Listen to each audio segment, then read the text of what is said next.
Good evening, everyone. Today we will discuss one important topic of Indian polity, which is preamble of the Constitution. ये आपको सारे exams में help करेगा, चाहे वो कंपटीशन एग्ज़ाम हो, चाहे ये जीएस स्टेट पीसीएस हो, चाहे ये यूपीएससी का एग्ज़ाम हो. So basically preamble of the constitution होता क्या है, इसके लिए कुछ पॉलिटिशियंस ने काफ़ी सारे टर्म्स यूज़ किए हैं. जैसे इसे soul of the constitution, heart and soul of the constitution भी कहा गया है. और इसको सबसे पहले इंट्रोड्यूस किया था पंडित नेहरू ने ऑब्जेक्टिव रेजोल्यूशन के नाम से. और ये अभी तक 2 बार अमेंड हो चुका है. एक बार 42nd अमेंडमेंट एक्ट 1976 के अंदर, एक बार अमेंड हो चुका है, जिससे 3 वर्ड्स इसमें जोड़े गए, सोशलिस्ट, सेकुलर और इंटीग्रिटी. सो बेसिकली प्रीएम्बल में क्या लेआउट है वो देख लेते हैं. उसमें लिखा है, we the people of India having solemn resolve to constitute India into sovereign socialist secular democratic republic. मतलब बोला गया है कि हम इंडिया के जो लोग हैं अपने कॉन्स्टिट्यूशन में इन वर्ड्स को अप्रूव करते हैं और एक्सेप्ट करते हैं. तो वर्ड जैसे सोवरेन का मतलब होता है कि कोई भी कंट्री अगर किसी से, हम जैसे सपोज इंडिया है, अगर उसे कोई भी अपना मेजर डिसीजन लेना है तो वो आउटसाइड किसी कंट्री से नहीं पूछेगी.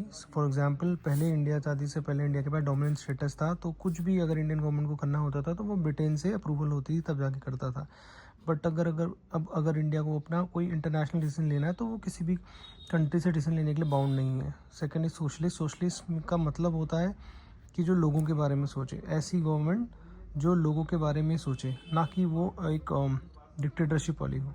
तीसरा सेक्युलर मीन्स स्टेट, यानी कि कंट्री का, इंडिया का कोई खुद का कोई ऑफिशियल रिलीजन नहीं है. यहाँ पे सभी रिलीजन के लिए इक्वल रिस्पेक्ट है और कोई भी जो चाहे वो रिलीजन को वो फॉलो अप कर सकता है. और डेमोक्रेटिक रिपब्लिक मीन्स यहाँ पे जो गवर्नमेंट बनेगी वो हम लोग, यानी कि कॉमन पीपल, अपने रिप्रेजेंटेटिव्स को चूज़ करेंगे इलेक्शन के थ्रू, वो हमारे बिहाफ में, हमारे बेटरमेंट के लिए गवर्नमेंट रन करेंगे.